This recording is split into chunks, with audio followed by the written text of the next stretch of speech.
We started last week a journey through Ecclesiastes, and Ecclesiastes is one of these books that is oftentimes hard for us to read. It's hard for us to look at because it asks us a lot of heavy questions, and it forces us to look at things that we don't want to see. We were looking at this in Sunday school with the king Jehoiakim at near the close of the kingdom of Judah, and how he, when faced with the news that he didn't want to hear from the prophet Jeremiah, when the scroll of what Jeremiah had written about what was going to come was read to him, he took a knife and cut it into pieces and threw it in the fire. And so Ecclesiastes is a little bit like that. It talks to us about things that are hard to hear. And oftentimes what that leads to is us just kind of turning away from it and not dealing with it. But if we allow Ecclesiastes to speak to us, a lot of what Ecclesiastes is doing is kind of outlining, as we talked about last week, that God-shaped vacuum in our souls. That thing that only God can fulfill in us. What a lot of Ecclesiastes is doing is essentially tracing that outline for us. It's one thing to say there's a God-shaped hole in us. It's another thing to say this is exactly the boundaries of that hole and why that hole cannot be filled by anything but God. Defining that hole for us and showing us in no uncertain terms that it can literally only be filled by God. And so we're going to look at this as the preacher, as he identifies himself in Ecclesiastes, begins a quest to try to find meaning. Last week we saw that the principal complaint that he has upon looking at the things of this world, that so much of what is in this world, as he calls it, under the sun, this world of things that we can touch and see with our eyes and with our hands, so much of this world under the sun is, as he says, vanity, we read in the English translation. But from the Hebrew, it just is, it's hevel, it's empty. It's like a breath on a cold winter's morning. As we know here, January in Wisconsin, as we look out there and see the snow, we know that. We walk out there, we breathe, we can see that. And his principal complaint is that so much of what we see under the sun is just that. It is like a breath. It has as much substance as your breath on a cold day. That if you were to walk out there and try to grab that breath, you would be grasping at nothing. And that's his principal complaint, that trying to define ourselves, trying to define our existence, trying to live this life under the sun by grabbing and defining ourselves on the things of this world is as fruitful as trying to, as he will say later in this book, chase the wind or try to grab at your breath on a cold winter's day. It has as much substance. So this book is about him finding purpose, trying to find that thing that he can kind of grab onto for meaning, that thing that has substance that will last. What is that thing that has substance? And so he's going to begin that search, as we're going to look here, by looking at some shadows, things that we might think have that hint of purpose. Maybe it's found in this thing. Maybe it's found in this other thing. And we're going to look at two of these pursuits as we look at, as he's going to pursue for us, he's going to look at wisdom and pleasure today. And so as we open, we're going to read through from verse 112 through 211. It's going to seem like a lot, but it's covering two simple ideas for us. And so as we open our Bibles there, I invite you to join me in a word of prayer. Father, I pray that you would open our hearts and our minds to receive your truth today. Father, that you would help us to hear what the preacher is saying, the author of Ecclesiastes here, what he has for us. Father, help us to hear its truth. Father, I pray that you would give me your words to speak this morning, that you'd be with me and give me the words to speak, Lord, words to share the truth of your word with your people, that you would use me as an instrument of your will, your wisdom, your grace. Father, give me the words to speak and fill the words spoken from the platform this morning with your Holy Spirit, with your power. Speak to your people as only you can. Father, in the opening of the word, we pray that you would draw us closer to you, that you enrich our relationship with you. We pray this in Jesus' name. Amen. And so we begin in verse 12. I, the preacher, have been king over Israel in Jerusalem, and I applied my heart to seek and to search out by wisdom all that is done under heaven. It is an unhappy business that God has given to the children of man to be busy with. I have seen everything that is done under the sun, and behold, all is vanity and a striving after wind. What is crooked cannot be made straight. What is lacking cannot be counted. I said in my heart, I have acquired great wisdom, surpassing all who were over Jerusalem before me, and my heart has had great experience of wisdom and knowledge. And I applied my heart to know wisdom, and to know madness and folly, and I perceived that this also is but a striving after the wind. For in much wisdom is much vexation, and he who increases knowledge increases sorrow. I said in my heart, come now, I will test you with pleasure, enjoy yourself. But behold, this also is vanity. I said of laughter, it is mad, and of pleasure, what use is it? I searched with my heart how to cheer my body with wine, my heart still guiding me with wisdom, how to lay hold on folly, till I might see what is good for the children of man to do under heaven during the few days of his life. I made great works, I built houses, I planted vineyards for myself, I made myself gardens and parks, and planted them with all kinds of fruit trees. I made myself pools from which to water the forest of growing trees. I bought male and female slaves. I had slaves that were born in my house. I also had great possessions of herds and flocks, more than any who had been before me in Jerusalem. I also gathered for myself silver and gold and treasure of kings and provinces. I got singers, both men and women, and many concubines, the delight of the sons of man. So I became great and surpassed all who were before me in Jerusalem. Also my wisdom remained with me, and whatever my eyes desired I did not keep from them. I kept my heart from no pleasure, for my heart found pleasure in all my toil, and this was my reward for all my toil. Then I considered all that my hands had done, and all the toil that I had extended doing it, and behold, all was vanity, and a striving after wind, and there was nothing to be gained under the sun. And so we see as he explores wisdom and pleasure under the sun, as he explores to us the limits of wisdom and ultimately the emptiness of even the pleasures that he sought. And we see this as he begins again with the background there. This is exploration of the meaning of life. And the method he's going to take for these next couple chapters here is going to explore the emptiness of life under the sun. He's going to essentially answer the question that we might ask, did you try this? Right? His complaint, everything in life is meaningless. And someone might say to him, well, have you considered a pursuit of wisdom? Maybe go get a PhD. Maybe go get a degree. And his answer to that is, I tried that. And, well, have you tried pleasure? Have you tried just indulging in all kinds of pleasure and just distracting yourself, going on vacations, and just having a grand old time? And he's going to say, I tried that. As we're going to look later on in chapter 2, he's going to say, he's going to bring up that he had lived wisely, and he's going to talk about, as we might say, he's going to pour himself into his work, and he's going to explore that as well. And his goal in all of this is essentially to say that road that goes down, that road of pleasure, that road of wisdom, that road of seeking knowledge, all these roads, these avenues by which we might drive down to try to find some purpose, he's trying to tell us, I went down that road and nothing was there. And so don't waste your time, is what he's trying to tell us. Spoilers for the end of the book. I went down that road and there's nothing there. And so his first experiment that he gives us here is wisdom. And the teacher, again, as he calls himself here, begins this pursuit, and he says to himself, I'm going to apply myself to wisdom. I'm going to seek after all the depths of human wisdom. What can be gained? And so he's going to say to himself here, I'm going to apply my heart. He's going to apply his whole being, his heart and his mind. This is the Hebrew there is that heart. It's not just like our heart, like we talked about, kind of our feelings versus our mind. And the Hebrew there is just, the deepest part of my being, I'm going to apply to this pursuit of wisdom. I'm going to look after this wisdom business. I'm going to see if by wisdom, maybe I can find that substance. Maybe I'm looking at the world and everything seems to just be empty and to be meaningless, to be breath. And maybe if I go and just go delve into wisdom, I go read all the books, and I go study all the things, maybe I can find that which has some substance.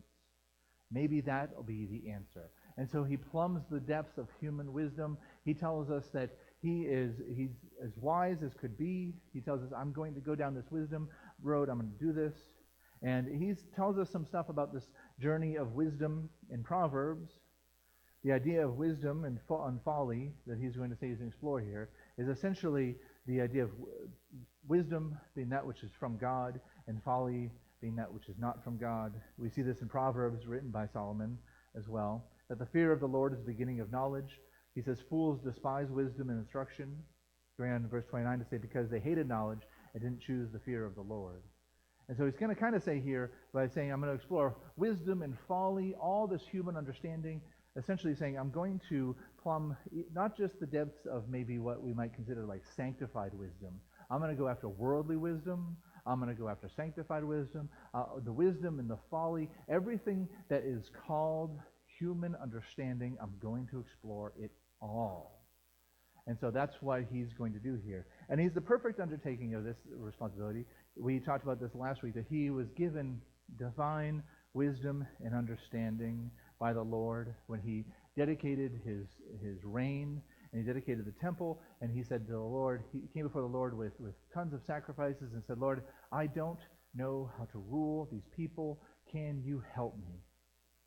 And the Lord came to him and said, what do you want? Do you want great riches? Do you want long life? Do you want, what is it that you want? And Solomon says, I want nothing more in this life than wisdom. That's what I desire. Wisdom, so that I may rule in a way that honors you, the Lord. And the Lord grants him that wisdom.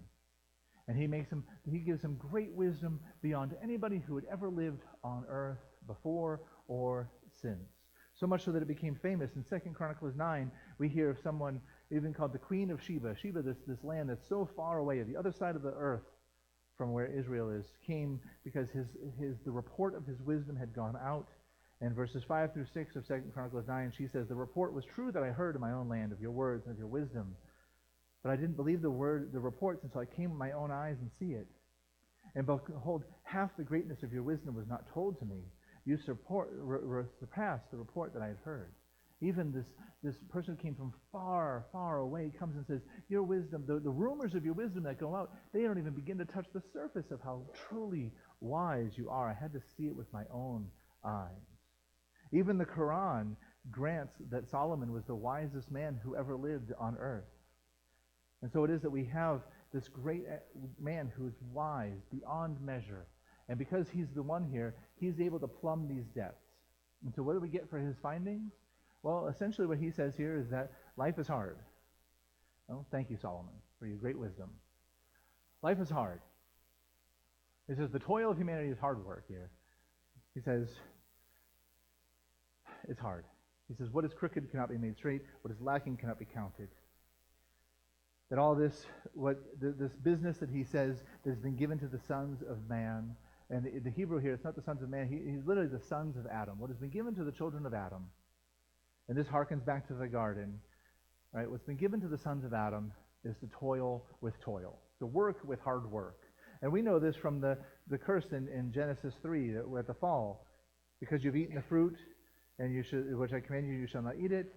Because you've eaten that, therefore cursed is the ground because of you. In pain shall you eat it. This is the same language that we find here, that in pain, in toil, in hard work. Not that work itself was the curse, but now it's going to be hard. It's going to be painful. And that's what Solomon here is saying, that this toil, this pain, this arduous labor that has to be brought to bear to work on the earth. And he plumbs this and says, this is a great toil. This is great work that we've been given. And he says here that this has been given to us. And we see this in Romans 8:20. We mentioned this last week as well, that the whole earth was subjected to this futility. And that's that same language, that emptiness, that the emptiness that he is finding, this kind of vapor that he's trying to grab at, this was subjected to the whole earth. In Romans 8:20, he said that the whole creation has been subjected to futility because of the sins of Adam. And so it is that we've been chasing after wind. And so he just says, this is a great hardship. What is lacking cannot be counted, and what is crooked cannot be made straight. And what he's saying here is essentially that what is crooked is saying that there's something broken in human wisdom. And this thing that is broken in human wisdom can't be fixed. That we cannot comprehend the things that we need to comprehend. We cannot even begin to understand what we don't know.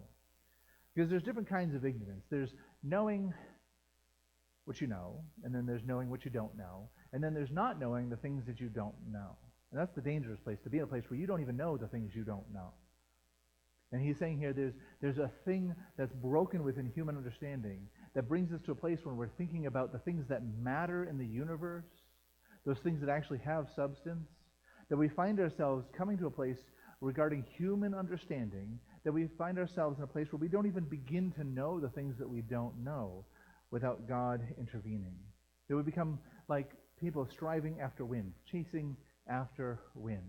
And this is a silly picture that he brings up many times in this book, chasing wind. This is a picture of madness. This is like a dog chasing a car. What are you going to do when you catch the car? Or you might have, I have children, and you blow bubbles, and they all run out there and go chase the bubbles. And what's to be gained with that? The bubbles just pop. You can't actually catch the bubble. And so what is to be gained in doing this? And that's what he's saying. There's nothing to be gained in doing this. And so it is that his conclusion, after all of this, is that our minds simply cannot fathom this life under the sun. As far as under the sun, human wisdom, the limits are reached, and because of the limits of human wisdom, we simply cannot know what needs to be known. And he brings this up later on in Ecclesiastes 7 by saying, "Consider the work of God, who can make straight what he has made crooked." And so that's what he's saying here is essentially that the thing that is lacking in us is so fundamental to a part of our humanity, our fallen nature, that it cannot simply be overcome by sheer effort. You cannot learn your way out of this thing. Human understanding cannot find the answer. Because his conclusion at the end of his limits of wisdom test here is that in much wisdom is much vexation, is much sorrow. He who increases knowledge increases sorrow. That plumbing the depths of human wisdom only leads to frustration. Because the more you know, the more you realize that you don't know. And the more you realize that you don't know, the more you try to find those answers, and the more you just plumb deeper and deeper into depth and understanding, and you realize that you cannot ever reach that. And so if you know what an exponential curve is, you have the mathematicians talked about this, and you have this curve that is ever always getting closer and closer to a line, but never reaching it. Always having the distance. If you have the distance between you and something, you can always have that distance, but you will never, if you just always have the distance, you will never get there. You'll get closer and closer and closer, but you will literally never get there. The increment, you just get closer and closer and closer, but you'll never actually reach it. And so that's what he's saying here with human wisdom. You're going to come to a point where you're just going to increase in wisdom and knowledge, but you're never actually going to attain that thing that you're trying to get. And it might seem like you're getting closer, but the closer you get, the more you realize, I can't ever get there. Right? And to think about that in terms of reality, if I'm a mile away from something, and then I'm a half a mile away from something, and then I'm a quarter of a mile away from it, and then I'm an eighth of a mile away from it, and then I'm a 16th of a mile away from it, and then you just go on and on and on. By doing that, I'm never actually going to get there. I'll be to within inches, centimeters, millimeters, but I'll never actually get there. And the more you get to that point where you understand these things, where he's plumbing these depths, the more you realize how far you are away from it. And so it is that he realizes there's nothing that can be done for this. That the answers cannot be found under the sun. Under the sun thinking, right? This under the sun world, this world that we live in, this world, as far as human wisdom is concerned, cannot have the answer. It only leads to sorrow and chasing after wind. And so he goes into a second experiment. He plumbs after this and saying, because we might say after that, well, Solomon, have you considered just riotous living, getting drunk, eating, going after all kinds of stuff, just living it up? Have you considered that? Maybe you just need to get out more, Solomon. All right, you sound like you're depressed. Maybe you just need to get out more. Maybe you just need to go indulge in some fun, right? Have you seen the new shows? Have you seen the new stuff that's out there? Maybe you just need to get out there and chase after things. And Solomon says, yes, I did that. Let me tell you about this experiment. And so he says again that I said in my heart, come now, I will test you with pleasure. And again, this idea, again, he's trying to test the limits of understanding. What is that thing that has substance? He's not just going off and indulging. This is a test designed. And we see this again where he brings up that he drank wine and he indulged in the things of this world. He says, I still kept my mind about me, that I was doing this for a purpose. That he wasn't just going off and just going off the deep end and just doing whatever. That he was trying specifically to test the limits of life under the sun. And so he wants to remind us of this. And Peter warns us of this type of thing, saying there, behold, I urge you as sojourners and exiles to abstain from the passions of the flesh, which wage war against your soul. But Solomon's going to say, let me go down that road for you. Let me go see if there's anything down there for you. Let me go test that road. So as we stand there and look at the road of pleasures of the flesh and of life, let me go down that road for you and see if there's anything down there. Let me go see if it's worth it. Spoilers, he's going to come back from this and say, there's nothing, it's not worth it. Don't go down that road. And so he goes down this road for us. And again, he's uniquely situated to explore this. Just like with wisdom, because he sought wisdom, and because he said, Lord, I just want wisdom, and I don't want to have riches or anything. I just want to be able to rule wisely. The Lord actually blessed him with great wisdom, but also with riches beyond measure. We looked at this last week, that over 25 tons of gold were coming into Jerusalem every year, besides other things that were coming in. That silver became as common as stone in Jerusalem. There was wealth pouring in to the kingdom. And so it is that Solomon was so uniquely in a place where he could really explore the depths of pleasure. We're told of Solomon that he had 700 wives and 300 concubines. To do some math here, that's 1,000 women in his life. That's a lot, in case you didn't know that. That's a lot. And so he's uniquely situated with wealth beyond measure, with women, with wealth, with all the time in the world. It's peace, and he can just plunge into the depths of pleasure to see how it's going.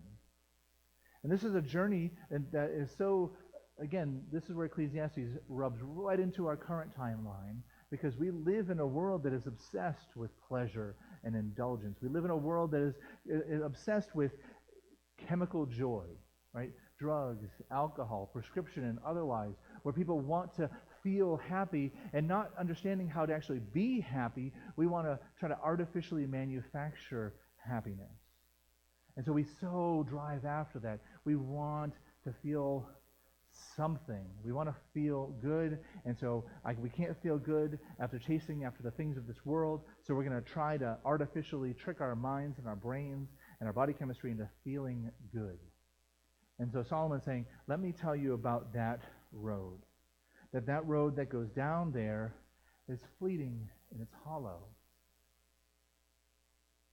Right? That there's nothing down there. His results, after coming back from all this, and he's saying, I indulged in it. Right? Well, again, we know this. He had all the wealth. He had all the woman. He had everything you could possibly imagine. Lest you think, well, but maybe, no. He says, nah, I had that too. Well, but did you try? I did that too. But did you? I did that too. Okay, there's not a single thing. He doesn't go into all of the depths of what he did, but he says, there was nothing that I could possibly have pleased myself with that I withheld from myself. Everything that could be pleasing, I tried it. And what did he come back? He went down that road, all the way to the end of the road, all the way to the dead end of pleasure. And then he returns from that dead end and he says, listen, that dead end is just as empty as anything else.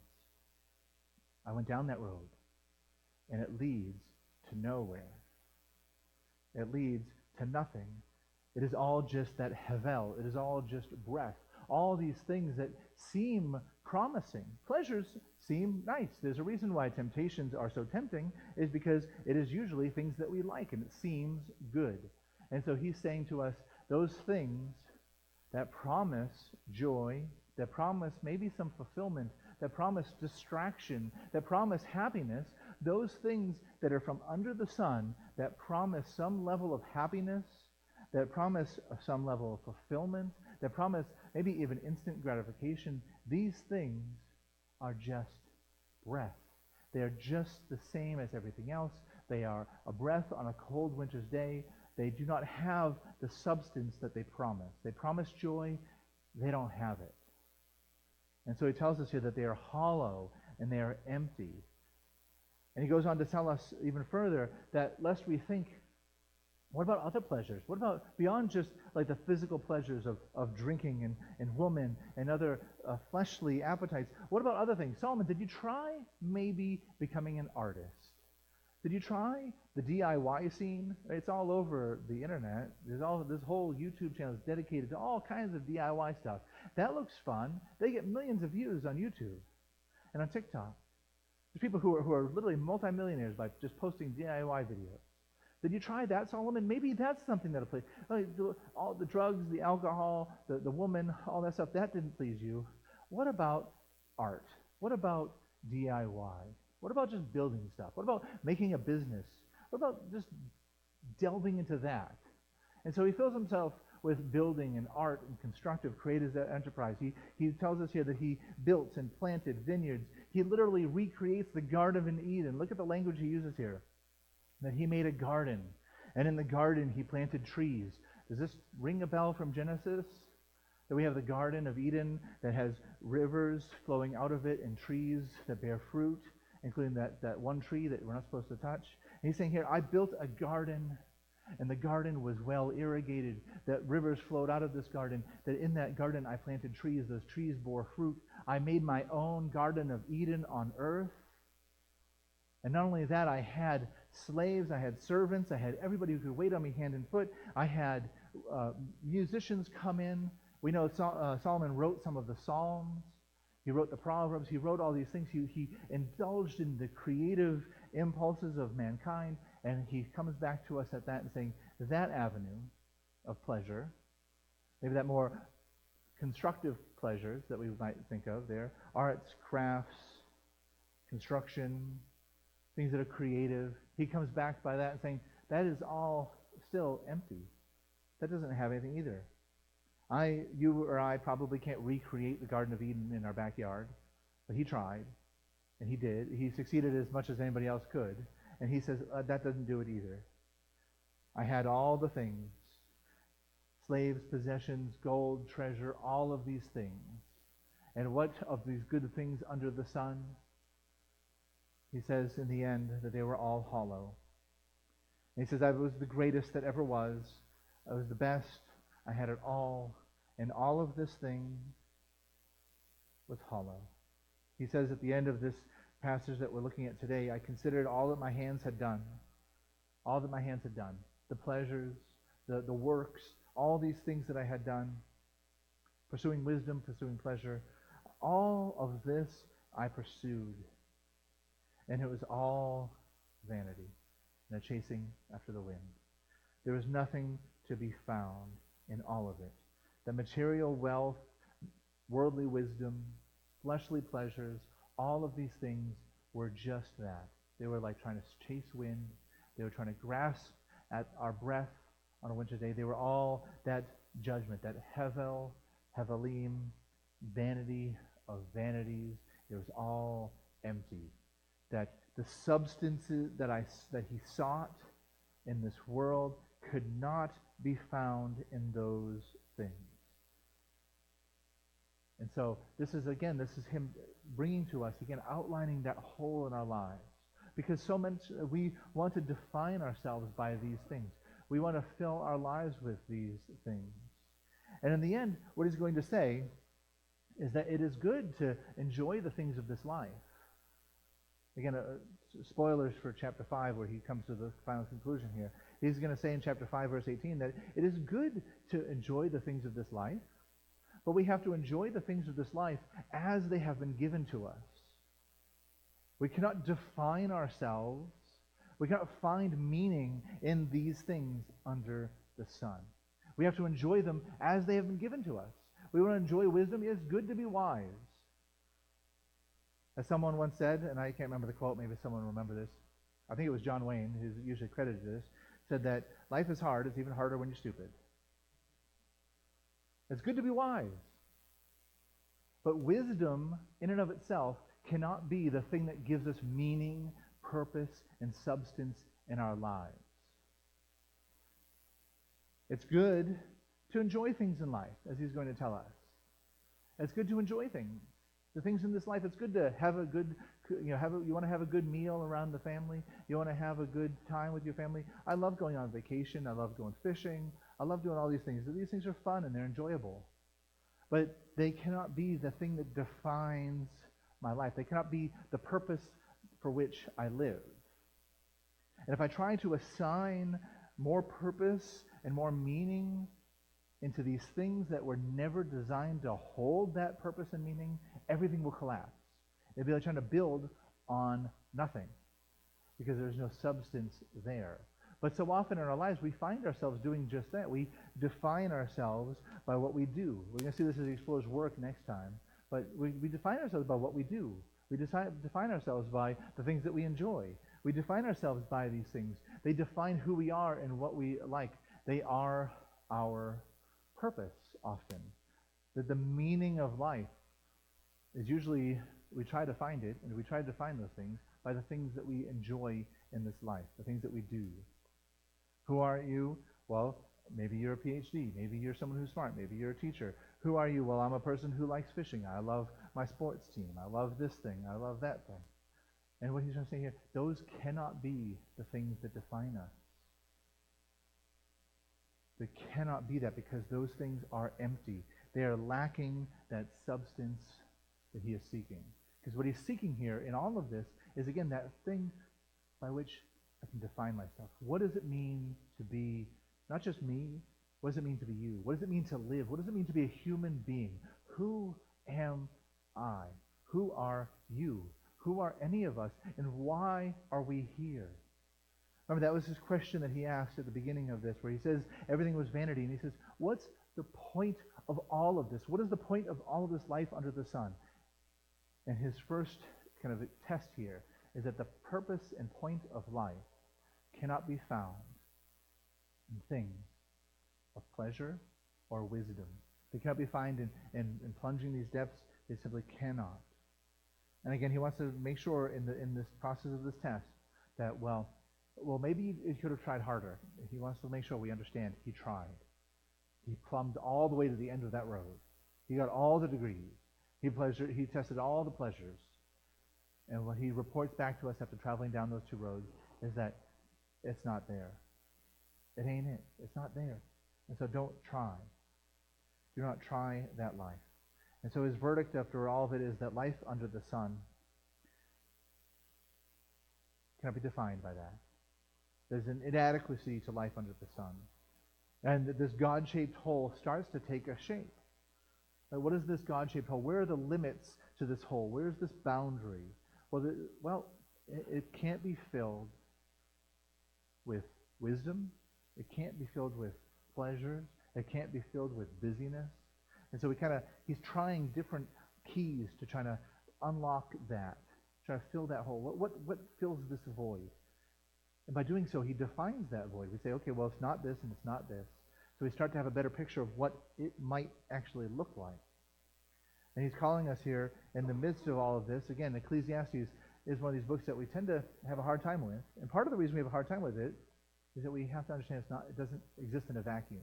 It points us to that hole so that we will think about this thing that's lacking. He wants us to turn, not to say inward, but upward. He wants to say, look at all this stuff out here. Look at how it's so hollow and empty and meaningless. Not so that we go, oh, I guess it is meaningless. Oh. He wants to say, look at all this stuff, how it's so meaningless and empty. He wants to say, so we'll take this and say, yeah, it is meaningless and empty. Where might I find purpose and meaning? Because it's not under the sun. So maybe there's something beyond that. Maybe there's something above creation itself that can give meaning. Paul would say this in Colossians 3:1 through 2, saying, set your minds on the things that are above, not on the things that are of the earth. Jesus himself said there, seek first the kingdom of God and all of his righteousness. He says there in Matthew as well that Solomon in all of his glory was nothing compared to the flowers of the field, and they fade, and they're gone. So how much more does God care about you? He's here to remind us that pleasure is a liar, and the tricks of this world are temptations, they're nothing. That life under the sun is empty. John tells us in 1 John 2 that all that is in the world, and this gets to what Solomon has explored right here in this passage that we've looked at, all that is in the world, the desires of the flesh, the desires of life, the desires of the eyes, and the pride of life, right? As Solomon explored this, the desires of the flesh, the desires of the eyes, pride of life, all of this is not from the Father, but is from the world. That's that under the sun. It's from under the sun, this created order, and all of this is passing away along with its desires. But whoever does the will of God abides forever. And so the purpose of this book here is to remind us to look up to the Lord. To look up to find our purpose there. That the only thing that finds meaning is true peace from God.